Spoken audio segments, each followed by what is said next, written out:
Isang pinagpalang araw sa inyong lahat. Tayo po'y magninilay sa salita ng Diyos, ang pinagmumulan ng awa at tawa ng ating buhay, ang salitawa. We are now on the third Sunday of Easter. Mga kapatid, huwag po nating kakalimutang magdasal at magsimba. Na-in-love na po ba kayo? Ang natural na sagot, syempre, oo naman. Lahat tayo ay na-in-love na. Pero kadalasan mga kapatid sa ating mga tao, nai-inlove tayo sa bagay o mga tao na attractive. Nai-inlove tayo sa mga bagay o tao na magaganda. Nai-inlove tayo sa bagay o tao na may pagmamalaki natin. Nai-inlove tayo sa bagay o tao na nakakapagbigay sa atin.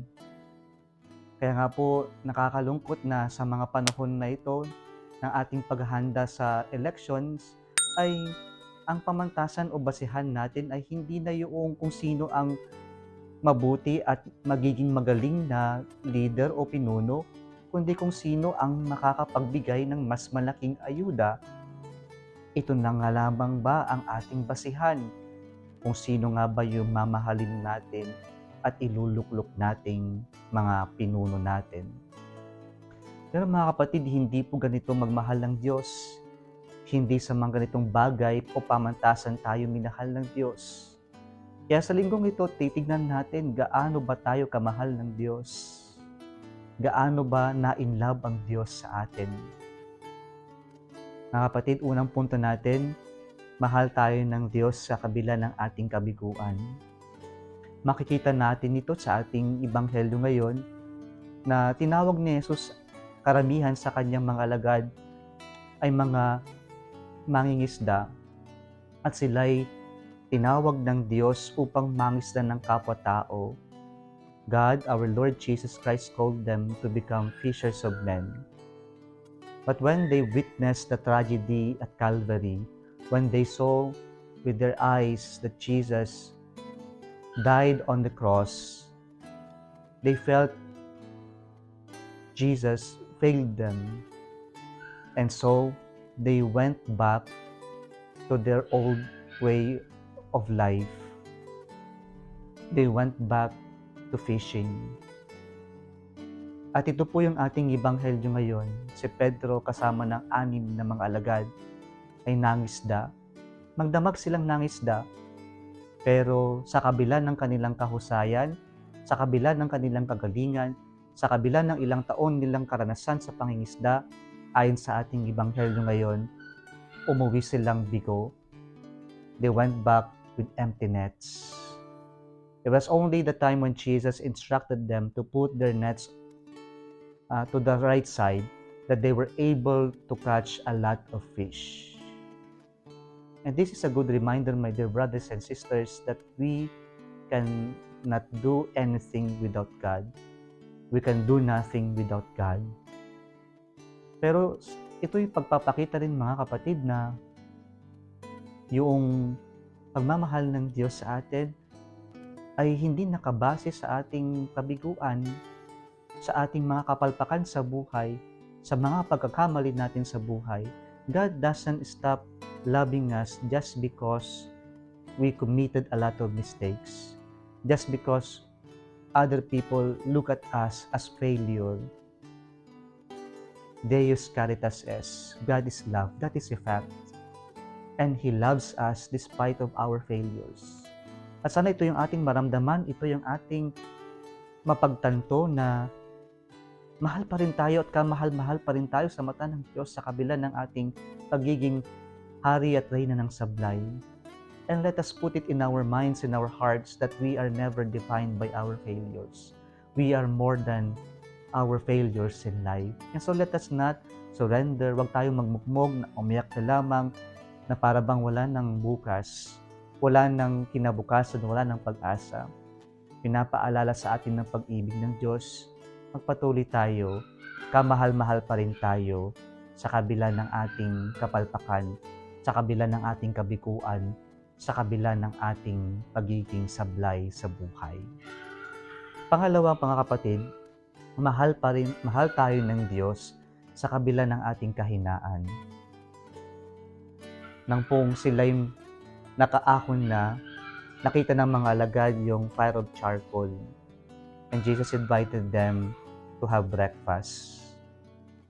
It is not just an ordinary breakfast, but actually, if we would try to dig on the context of this breakfast, it was actually a memorial of what happened on the night before Jesus suffered and died on the cross. It was the Last Supper meal. Pero sa puntong ito, mga kapatid, maalala natin yung charcoal of fire noong si Pedro ay nakisama sa labas at dahil malamig sa labas ayon sa Ebanghelyo ng St. John, there was a charcoal of fire. And there 3 times he denied the Lord. And so, at this moment, God did not look back on the past, on the failure, or on the weaknesses of the betrayal that His disciples did to Him. Kaya mahal tayo ng Diyos sa kabila ng kahinaan natin, sa kabila ng mga nagawa nating kasalanan, mahal pa rin tayo ng Diyos. Kaya po, wag natin parang ipagtabuyan ang Diyos sa buhay natin nang dahil lamang nakagawa tayo ng hindi maganda sa ating nakaraan, dahil ang Diyos hindi naman siya gaanong tumitingin o hindi naman niya pinagtutuunan ng pansin yung nakaraan. Ang mas mahalaga sa Diyos ay yung pangkasalukuyan at yung kagustuhan natin na tayo ay mabago at patuloy na baguhin ng Diyos. Mahal tayo ng Diyos sa kabila ng ating kahinaan. And He invited them for breakfast. It is a gesture that God doesn't call perfect people. God doesn't call angels and saints, but He calls people who are saints in the making. Tinatawag tayo ng Diyos sa kabila ng ating kahinaan, sa kabila ng hindi natin magandang nakaraan. Tayo pa rin ay mahal ng Diyos at patuloy na inahanyayahan ng Diyos. Ang huli, mga kapatid, mahal tayo ng Diyos kahit na kulang yung pagmamahal natin sa Kanya. Ito yung makikita natin when Jesus asked Peter 3 times, "Do you love me more than this?" Yung tanong ng Panginoon, yung 3 times siyang tinanong, at yung unang tanong na, "Do you love me?" Yung love ni Jesus ay agape, unconditional love, all-sacrificing love. Pero yung sagot ni Pedro, "Love kita as a friend. Love kita na bilang isang kaibigan." Kaya nung ikatlong beses, yung love ni Jesus ay hindi na agape, pero tanong niya, "Mahal mo ba ako bilang kaibigan?" Na doon nagkatugmang sagot nila, "I love you as a friend." Mga kapatid, we cannot love God more than He loves us. That is a reality. But let us not be discouraged, because for God, that is enough. He can work with that. Kahit na kulang at hindi natin matumbasan yung pag-ibig ng Diyos sa atin. Okay na yung alam ng Diyos na mahal natin siya. He can work with that. Even if our love for Him is lacking and wanting, even if we cannot love Him as He loves us, it is okay. God can work with that. Mga kapatid, sana sa linggong ito maranasan natin at maramdaman natin na mahal tayo ng Diyos. At ang tanging may tutugon lang natin sa pagmamahal ng Diyos ay ang mahalin natin siya. Kahit na kulang yung pagmamahal natin, kahit na hindi natin masuklian yung pagmamahal natin sa Kanya, yung pagmamahal niya sa atin, kahit na hindi natin masuklian yung pagmamahal niya ng gaya ng pagmamahal na pinaparanan siya sa atin, okay lang na ito yung pagmamahal na kaya natin maibigay sa Diyos. Let us offer the level of love that we can give to God, and God can work with that.